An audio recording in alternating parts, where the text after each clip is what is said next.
Olá, gente. O Falando do Axé Nação Angola hoje. Tenho a grande honra, o prazer de receber Ieda Moagi, uma grande dama do candomblé de Salvador. Salvador não, do Brasil, né, minha tia? Não, sou da Bahia. Da Bahia já está de bom tamanho. Não, tá não. A senhora está aqui com a gente. Mas sou a visita.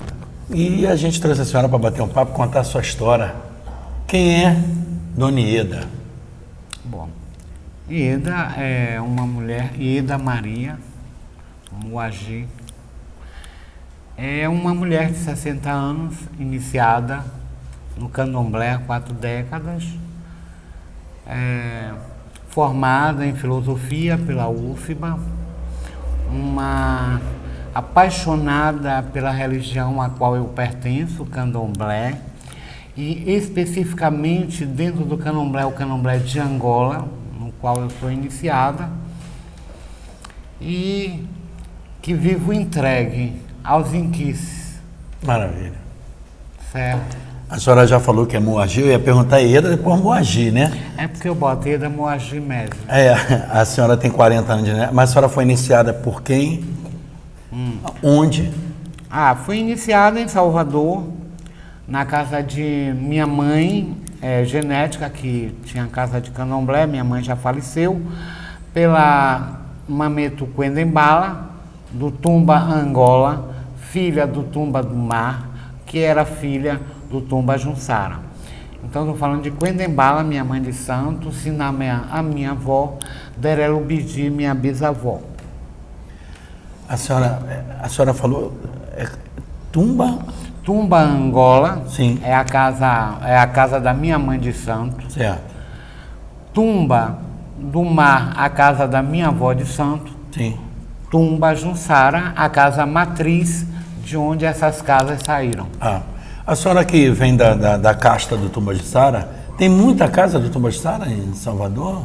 Salvador tem, sim. Salvador tem muita casa, porque muitos filhos de santo, e como o Tumba Junsara, as pessoas foram aumentando suas idades de santo, foram abrindo suas casas, dando continuidade com a orientação da matriarcal. Sim.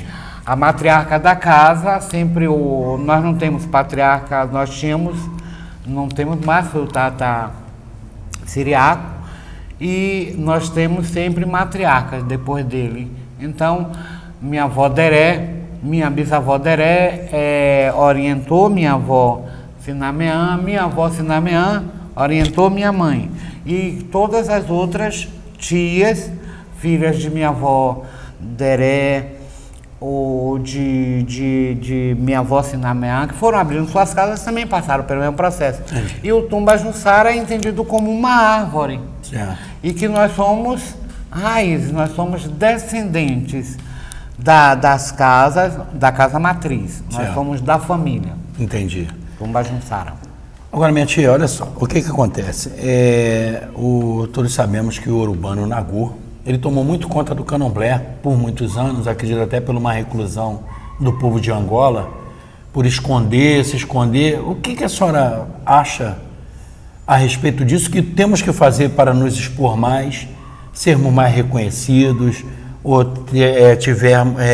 termos mais valor diante da sociedade do candomblé? Olha, Tata Ewandilo, uma figura que eu gosto muito. Muito obrigado. Está faltando Tata Mogi também. Verdade. E os outros tatas do Sim. grupo Povo Banto, que são pessoas maravilhosas. Na verdade, nós não precisamos ser melhor do que somos. Nós somos ótimos. Agora, do ponto de vista do conhecimento da existência do candomblé de Angola, nós temos um problema. Um determinado momento da história, Nina Rodrigues, na Bahia, determina que o único candomblé que poderia ser considerado candomblé seria os iorubanos, o candomblé de Queto, como a gente chama, porque os sacerdotes eram filhos de reis e rainhas. Ora, ele está falando de um grupo de negros africanos, chegam aqui já a última leva de escravos, quem vem são os iorubanos, que Primeiro vem os angoleiros. Ora, como o pessoal de Banto vem para aqui, início de 1600, com as famílias sendo distribuídas cada um para um canto. E depois já não traz mais o pessoal de Angola, já começa a trazer os fones, depois traz os iorbanos. Os angoleiros não têm mais a sua história para saber quem era filho de rainha ou rei. Então, ele não entendendo o que é religião, ele compreendeu que religião era só uma questão de poder financeiro. Então, ele considerava que era candomblé realmente, esse de quem se lembrava que era filho descendente de algum rei ou rainha. Entendi. Mas não tem como o angoleiro ter essa história. A senhora que vive na Bahia, a senhora vive na terra que foi implantado, né? Foi, eu não sei nem dizer, foi criado, foi implantado, foi... Qual é as diferenças básicas, se a senhora vê, aliás, se a senhora vê a diferença básica da religião de Salvador para o resto do país, ou aqui para o Rio de Janeiro? Nós vemos, eu vejo diferença, mas ela se dá muito em cima do regionalismo. Nós temos uma questão de linguagem diferente, uma questão de cultura, porque o candomblé, na verdade, a gente é igual ao método Paulo Freire. A realidade se adapta ao aprendizado. Então, certamente, quem estava aqui orientando tinha que pegar os elementos daqui para fazer essa tradução dessa religião, para que ela fosse compreendida, né? Então, há diferença. Em Salvador, na Bahia, nós temos candomblés, mas assim, nós sabemos o que é urbano, nós sabemos o que é Angola, nós sabemos o que é caboclo, nós sabemos o que é umbanda, certo? Porque há uma diferença entre umbanda e espiritismo, existe. Há uma diferença entre candomblé de Angola e candomblé de caboclo. Sim. Tá entendendo? Como há uma diferença entre o candomblé de Jeje e o candomblé de Queto. Sim. Aparentemente é a mesma coisa, mas não é. A senhora tocou aí no candomblé de caboclo, e a gente vinha conversando a respeito até disso, né? Aqui não tem essa coisa no Rio de Janeiro de se fazer o candomblé de caboclo e cantar para caboclo. A senhora podia falar um pouquinho disso? Isso é muito interessante, eu achei muito significativo a respeito da diferença. Bom, a diferença é a seguinte: o candomblé de Inquice é um candomblé de Angola. Nós cantamos o Kikongo, o Congo, o Kibundo, em língua africana. O candomblé de caboclo é em língua brasileira. Sim. Nós não temos cantos, eu não vou cantar em Cocimucumbi, não vou. É candomblé de caboclo, eu vou dizer Ogum Oiá, Oiá, Oiá. Você está entendendo? Estou entendendo. Tata e Edilo, onde é que está a diferença? Mas isso vem da parte de Jubiabá? Não, isso vem pelo seguinte, essa mistura, e é por isso que os iorbanos não têm candomblé de caboclo, porque a fusão entre os angoleiros e os índios, ela durou alguns séculos, porque eles conviveram aqui um tempo imenso. É onde o candomblé de Angola pode ter alguma representação, é justamente nesse métier com os índios. Mas, quando eles encontram essa base entre si, passa a fazer concessão. Eu acredito, eu não estava lá, mas acredito que um lado cedeu para que o outro cultuasse um pouco do seu. Entendi. E outro. E que, de repente, o povo do candomblé de Angola conseguiu traduzir a cantiga do índio. E nessa tradução eles transformaram em português, e não em quibundo. Eu inclusive, eu dei até uma palestra, fiz um pequeno estudo em cima da pesquisa de Arthur Ramos, Nina Rodrigues, a respeito do candomblé. De caboclo, né, do toque do torel. E vi que tem tudo, nós estamos ligados muito ao catimbó. Isso era o negro banto, o escravo banto se juntou. Se juntando, fazendo um sincretismo. Nós podemos dar um nome de sincretismo na mistura do rito, mas não na substituição da entidade. Agora, a senhora, assim, isso foi incorporado ao candomblé, a tradição do candomblé de Angola? De todo o candomblé de Angola de Salvador também age dessa forma? Toda casa de Angola, se tem alguma que não faz, eu desconheço. Entendi. Mas toda casa de Angola, a gente tem os urbanos já fazendo candomblé de caboclo, mas toda casa de candomblé de Angola tem candomblé de caboclo. Nós temos casas de caboclo que não faz candomblé de Angola. Tá entendendo? Entendi. Nós temos casas de candomblé que é só caboclo. Entendi. Não toca Angola. Teve um censo há pouco tempo, atrás até foi o Walter José que falou que vocês têm em torno de 600 casas do Tumba Jussara espalhado no Brasil todo. Isso daí vocês reconhecem lá de Salvador? Tem registro dessas casas? Bom, o Tumba Jussara tem uma entidade, que é a Bentumba, a Associação Beneficente do Terreiro. Sim. Que Chuchuca que é o presidente. E é levantado, a cada contato que é feito com o Tumba Jussara, se faz uma pesquisa para saber se é verdade, porque dizer que é Tumba Jussara às vezes é muito fácil. Ser Tumba Jussara é mesmo dizer, sou bate-folha. Sim. Dizer que bate-folha é uma casa com nome. Como se os urbanos lá, sou descendente da Casa Branca, né? As pessoas pegam um nome, e aí quando esse nome chega ao Tumba Jussara, Chuchuca, com os demais tatas, eles vão fazer um levantamento para verificar se é real. Mas vocês, assim, dão uma chancela, reconhecem, registram? Se for Tumba Jussara, sim. Entendi. Se for comprovado que é Tumba Jussara, sim. Porque esse reconhecimento vem através de verificar quem foi seu pai, quem foi sua mãe, a pessoa que, para chegar em quem, para ver se encontra esse registro. E encontrado, não é a associação que diz que é. É o Conselho de Idosos do Tumba Jussara.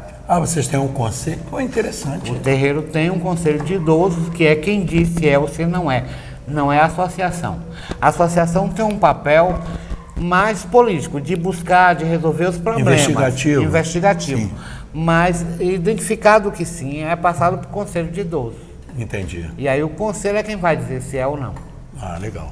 Eu estive lá no Tumba Jussara, no Candomblé, e eu tinha uma visão do Tumba Jussara que seria uma casa... Um monstro de casa, pelo nome do Tumba Jussara, pela história do Tumba Jussara. E eu me deparei com uma casa grande até, não é pequena, mas assim, eu andei por uma avenida de casa, e me disseram uma história, não sei, a senhora vai, que o seu Siriaco, ele começou a ceder terrenos para os filhos, e ali foi construído em volta, e acabou que diminuiu um pouquinho do espaço do Tumba Jussara, foi isso? Na verdade, a grande leva de terras do Tumba Jussara se dá no tempo da Mameto Deré. Aí já é uma contradição chamar Deré e Mameto, né? Porque Deré significa mãe. E eu dizer nossa mãe fica complicado. Os tatas, porque as casas de candomblé, as pessoas habitavam a casa de candomblé. Então, eram os filhos de santo. Ia recolher alguém, vinha a família toda para dentro do terreiro. Então, tinha um pedacinho lá, se construía, ia fazendo. Na medida que o tempo foi passando, que minha avó foi envelhecendo, foram sendo vendidas a maioria daquelas casas, e o Tumba Jussara ficou com um pedaço, porque o Tumba Jussara era uma extensão enorme. E ela daquela região. Era quase um quarto, você pegar dali do lado, quem vai para lá para pegar o lado direito, contrário ao posto de gasolina, no sentido ida, dali do posto até a entrada do já era Tumba Jussara. Já do outro lado era o Sumari, aí passava outro pedação. Depois você ia encontrar a Casa Branca, do outro lado do Ogum, já era só casa de candomblé. E todo mundo vivia junto. Eu ia perguntar à senhora, e essa convivência das diversas etnias do candomblé? Do Jeje, do Iorubano, com o Angola, e se tinha mais alguma etnia forte dentro de Salvador que se fazia presente também em casas? Na verdade, as casas faziam candomblé. Por exemplo, não tinha um candomblé no Oxumaré que o pessoal do Tumba Jussara não estivesse lá. Não tinha um candomblé na Casa Branca que o pessoal do Tumbajunsara e do Xumaré não estivesse lá. Não tinha um candomblé no Tumbajunsara que o pessoal do Xumaré e da Casa Branca e do Ogunjá e do Bogum não estivesse. Porque eram essas casas, as matrizes, que dominavam o candomblé. Bogum, Casa Branca, porque o cantoá já era lá em cima, né? Fala naquela região, Bogum, Casa Branca, Tumbajunsara, Oxumaré e Ogunjá. Entendi. E eles viviam em harmonia. Cada um, quando precisasse de uma água, ia buscar na casa do outro. O poço que não tinha ali, ele ia buscar. É, o que não tinha, a folha que não tivesse aqui, ia buscar na casa do outro e ainda trazia o outro para ajudar. Eu fiz uma entrevista numa extinta página de internet que tínhamos, eu e Mogi, fizemos entrevista ao Chuchuca, até num toque de caboclo que ele veio aqui na casa do seu Eduardo, da Juberô. E a gente conversou com ele foi muito sucinto, eu gostei muito. Por que do nome Tumbajunsara? A gente perguntou se ele tinha noção disso. Ele falou até que o seu Ciriaco foi uma pessoa muito feliz em definir esse nome. Mas a senhora tem alguma assim, definição? Olha bem, Tumbajunsara, primeiro, você vai entender, você pode entender Tumba como família. Ou pode entender como uma árvore, você tem o Junsara, que é uma árvore que alimenta, certo? A ideia, nós não sabemos que nome, porque se ele nunca explicou, porque esse pessoal não explicava, eu vou fazer, os antigos. Mas nós vamos procurando entender. É que a ideia de que é uma família que come junto, a ideia de que está junto para fazer as coisas. Entendi. A ideia dessa unidade. Isso é muito bacana. Né? Isso é muito bacana. Então, até eu estava conversando com o Chuca, ele falou, estava conversando assim, olha, Chuca, eu tenho falado, contato teu Andilo. Ele falou assim, o pessoal pergunta, ele tocou a questão do Tumbajunsara. Você pode pensar como uma árvore, porque a gente não pode dizer o que é que o Tata Ciriaco pensava. Não adianta ir no dicionário encontrar a definição. Porque o problema não está na definição, é o que você escolheu das diversas definições para dar aquele nome. Tá entendendo? Eu ia perguntar um negócio, eu quero perguntar um negócio à senhora. A senhora falou no carro comigo, eu achei maravilhoso. Eu falei, a senhora vai falar na mesa. O que é a religião para a senhora? O que é a religião para mim? O que é para qualquer pessoa de fé? Religião é um religare, é o se encontrar com o sagrado. Então, a religião para mim é esse religare, aquela coisa, é uma dor que dói sem ferida. É eu buscar esse sagrado, é tentar encontrar essa coisa que está me faltando, que me torna humana, que me torna meiga, que me torna braba. Religião para mim é tudo. Braba é Messuegi, né? Nem uma Messuegi não é boa. Tá Aquele tamanho de gente não é brincadeira. Agora a senhora contou uma outra história também que eu achei muito bacana. A senhora falou que nasceu em um cemitério. Minha mãe que me contou, eu não vi, para depois não dizerem que eu nasci pequenininha. E naquele tempo, criança nascia de olho fechado. Minha mãe, no tempo que as moças não podiam parir, e minha mãe ficou grávida de meu pai, a família de minha mãe não aceitava meu pai. Tiraram minha mãe de dentro de casa e mandou para Massaranduba, um bairro de Salvador, onde moravam algumas pessoas que faziam alguns serviços, que era ligada à família de minha mãe, E o final de linha era um cemitério. E minha mãe todo dia disse que ia chorar a saudade de meu pai lá, quando ela deu a dor de parir, não deu tempo de correr. Nossa Senhora. E como é, a senhora não come? É por isso que eu não vou na maternidade, eu tenho medo de morrer.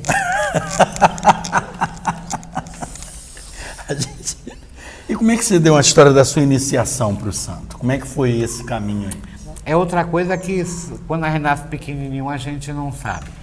Segundo minha família, o santo Cavungo me pegou até 1 ano de idade, toda segunda-feira. Eu perguntava se não era convulsão, né? Podia ser convulsão aquela vez.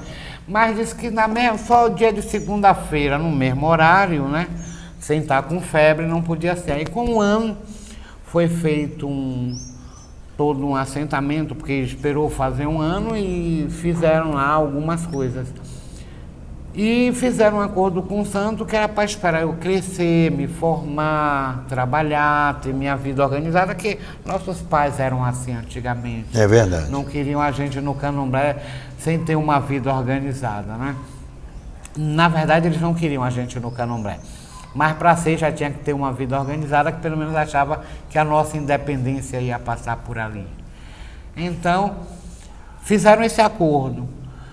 Eu, na minha vida, eu nunca fui num candomblé. Eu me lembro que com 7 anos de idade, fizeram lá uma outra coisa, que disse que era uma renovação, me levaram numa casa e tudo, mas eu não tinha, eu fui nesse dia, depois tornaram a me tirar. E eu via, não sabia que era Iaô, porque se a gente, minha família de candomblé, mas não se conversava. Aí eu via, mas não sabia que tinha cabeça raspada, nada disso. Eu nunca tinha ido num candomblé. Quando eu estava com 13 anos, eu sonhei que eu acordei de manhã e disse à minha tia, eu vou ficar doente. Minha tia, o que foi? Eu dizia que meus sonhos eram meio certos. Aí eu me lembro bem, um sonho muito nítido. Minha tia, eu vou ficar doente. Por que você está falando isso? Que eu sonhei que eu estava num lugar que tinham que me isolar. Era um lugar redondo, todo de bambu, uma esteira no chão. Me lembro como se eu estivesse sonhando hoje, como se eu estivesse vendo a imagem. Uma esteira no chão, uma moringa, um abano. E minha tia, quando eu levantava, meu cabelo todo tinha caído, meu cabelo era enorme, tinha caído, eu estava cheia de ferida colorida na cabeça. Maravilha. E eu nunca tinha visto uma Iaô, uma muzenda, nunca. A senhora sonhou com a sua iniciação. Aí quando eu falei isso, minha tia botou a mão na cabeça, minhas tias uma chamou outra, pelo amor de Deus, não sei o que, aí foram falar com minha mãe, que tinha a casa de candomblé, da qual eu era afastada. E aí foi quando acertaram de fazer assentamento e tudo, mas com um compromisso de que eu teria que me formar primeiro para fazer o samba. Certo.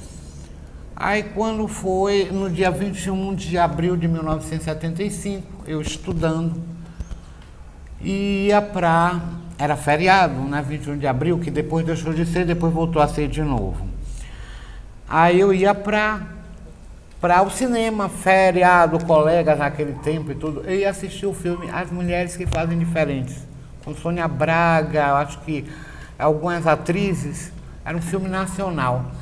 Ia ter suculenquice, eu tinha santo assentado, e minha tia ia fazer, ou minha mãe ia fazer suculenquice, mas eu, filha da mãe de santo, me achava no direito, você está entendendo? De ir para o cinema e não retornar, porque filha de mãe de santo se sente. Aí eu cheguei, disse que ia minha mãe de santo, que era a mãe pequena da casa de minha mãe, que me pariu, sentada na máquina. Eu tomei banho, troquei de roupa e disse, minha mãe, já vou, ela vinha cá, não, que a senhora quer me virar. Eu disse à minha mãe de santo que ela queria realmente me virar, para eu não ir para o cinema. Eu aí saí, a casa de minha mãe, a porta do barracão, dá de frente para a porta da rua, uma casa grande.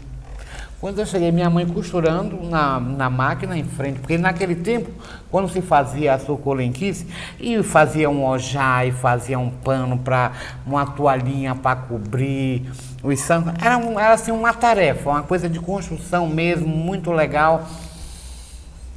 E aí quando eu cheguei na porta, eu levantei a ponta da saia e mostrei à minha mãe, vou sair.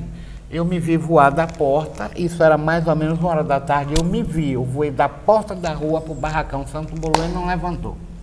Ave Maria. 21 de abril de 1975, o santo deu o nome 27 de julho. E aí estou eu. E a senhora tem casa aberta? Não, sou mãe pequena, Cota Camuquingue, do Tumba em Gonguçara. Ah, bacana. Eu não nasci para mãe de santo. Mas por quê? Dá muito trabalho. Falta de gosto? Não dá muito trabalho. É muita responsabilidade. Eu acho que tem pessoas assim que eu vejo que são dedicadas 24 horas ao candomblé. Eu tenho amor, mas eu acho que cada um de nós tem uma missão. E a minha é na luta institucional, tá entendendo? Eu trabalho para a construção de qualquer candomblé, estou lá. Mas ser mãe de santo, não acredito. O pessoal diz que um dia o santo pode me dar uma rasteira, mas não acredito não. O santo gosta de mim. A senhora está falando em mãe de santo? É, virar mãe de santo não dá certo. E como é que é?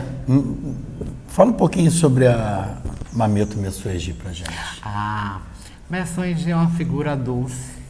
É uma figura que quem a conhece, quem se respeita, não precisa respeitar, ela precisa se respeitar. Sim.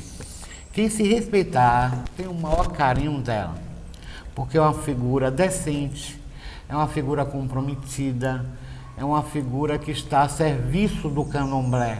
Então, quando eu vejo Messuegi, eu sei que eu não posso ser mãe de santo. Tá entendendo? A dedicação que ela tem. É mesmo que ser a Mameto Mabegi aqui, né? São pessoas dedicadas, pessoas comprometidas. É verdade. Então, eu não posso achar que eu tenho condições de ser, porque eu vejo um bocado de doido sendo, sem nem pensar. Gente, a gente tem que olhar isso. A gente, antes de querer ser, a gente tem que olhar quem é, para ver se aquele espelho nos mostra. Tá entendendo? Pessoas de uma dedicação, pessoas de um compromisso. Porque ser mãe de santo não é só fazer um candomblé, é cuidar do outro que vem na casa e dos tatas, dos filhos. É uma ocupação de 24 horas. A senhora acha que está faltando assim um pouco de critério de se escolher uma pessoa ou de uma autocrítica de como a senhora tem... Eu, mãe de santo, estou fora. Não. O problema é o seguinte, as pessoas não estão sendo escolhidas, elas estão se escolhendo para ser. Tá entendendo? Entendi. As pessoas não podem se escolher para ser mãe de santo. Eu não sei porque a pessoa hoje faz santo, amanhã abre uma casa. Quando não sabe nem cuidar do próprio santo. Antes de se abrir uma casa, a pessoa tem que saber cuidar do próprio santo. Saber qual é a responsabilidade de um candomblé. Eu acho que, por exemplo, no candomblé, nós que somos iniciadas, como Mona Enquice, a maior responsabilidade da gente do candomblé são com os tatas, as cotas, se é um candomblé de urbano, as ajuês, os oluês e por aí vai.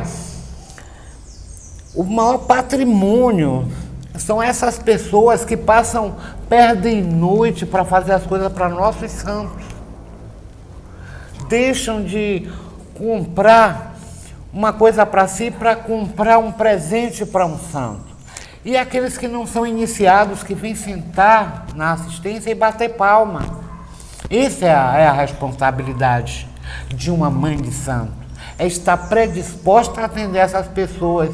E olhe bem, eu entendo, aí sim essas pessoas têm que receber alguma coisa porque elas não podem fazer. Agora, transformar isso numa máquina de fazer dinheiro é perder o valor do candomblé, tá entendendo? Entendi. Essas pessoas estão virando mãe santa achando que é uma fonte de renda. E não pode ser olhado assim.